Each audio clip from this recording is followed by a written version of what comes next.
Hi, everyone, and happy Tuesday. Before we start reading, let's keep in mind our goal for this week, which is readers pay close attention to scenes that bring out a strong reaction. Now, when you think of the word strong reaction, you're probably thinking of a scene where your character yells or overreacts to something, but keep in mind that a strong reaction could just be a big decision that a character makes. Okay, not all reactions have to be loud in order for them to be important or significant. So just keep that in mind. Today's chapter is called Solving One Problem Can Create Another. I look over the top of my sketchbook at Jason's mother standing alone. Before I can ask where Jason is, she opens the door and he comes into the waiting room on his own. He has a new wheelchair with a joystick on the armrest. His fingers circle the joystick, and the wheelchair whirs past the front window, across the carpet, right up beside me. Wow! I toss my sketchbook on the waiting room couch. How wonderful, Mom says. He never wanted a motorized chair before, Mrs. Morrow smiles at Mom. But lately, he wants to do lots of things for himself. He's even doing his hand exercises again. Jason reddens, flipping open his communication book. And since his birthday is this weekend, Mrs. Morris continues, his father and I knew this would be the perfect present for him. This is cool. I lean close for a good look. How's it work? Jason positions his hand on the joystick, and the chair surges, a foot forward, then back. Catherine, walk outside. Me too. You want to take a walk outside? I glance at his mother. With me? Take my cell phone. She opens her purse. Call here if you need help. The phone number is on those business cards at the reception desk.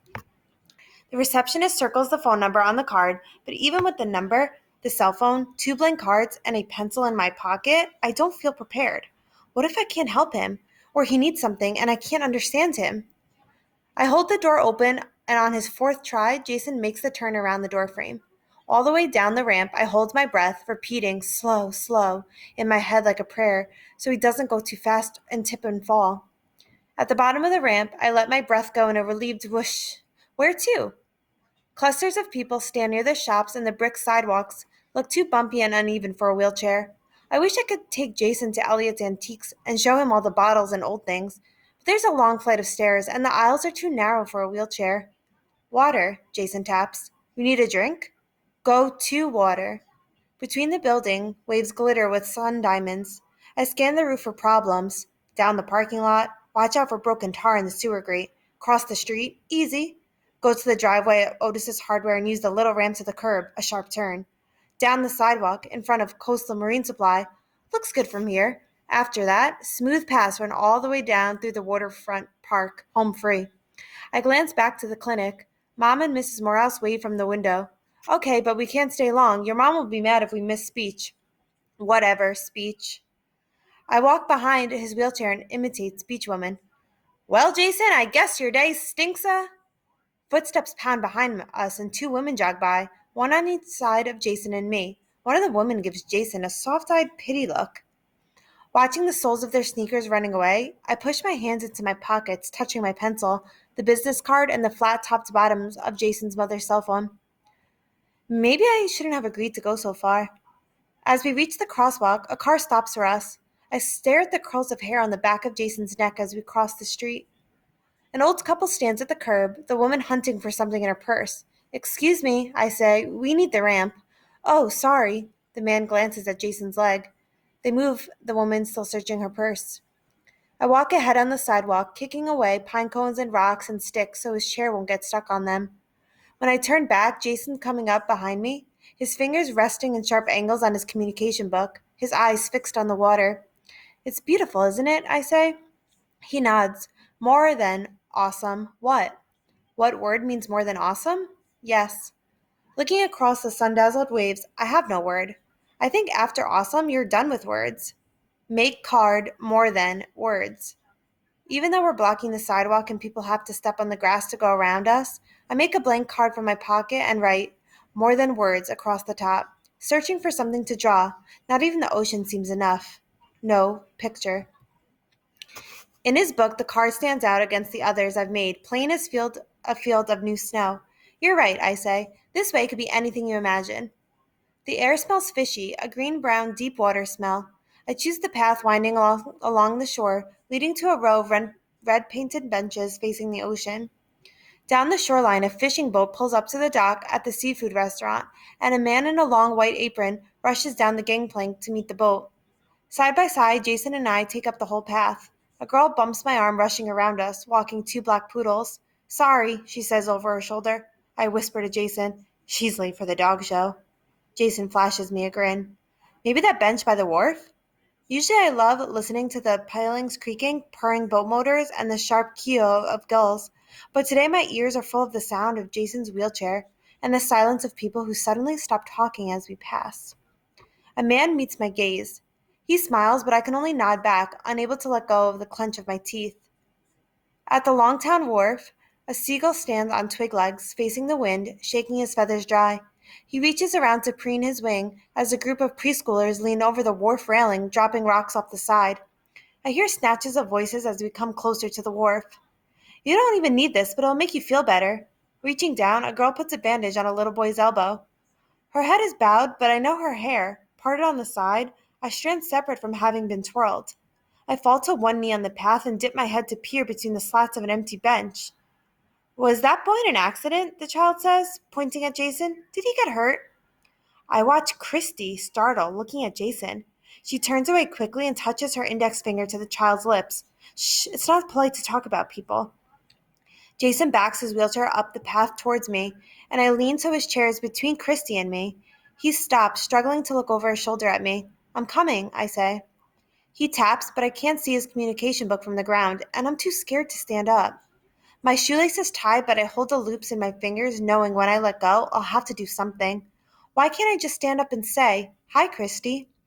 Okay, grab your partner's hand, everyone, a woman yells. Time to get back on the bus. I peek, enough to see Christy takes the child's hand.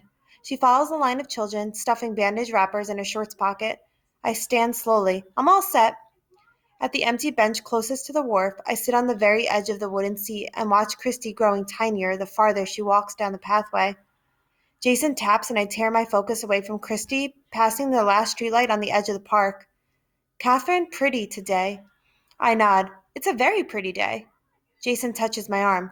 Catherine, pretty.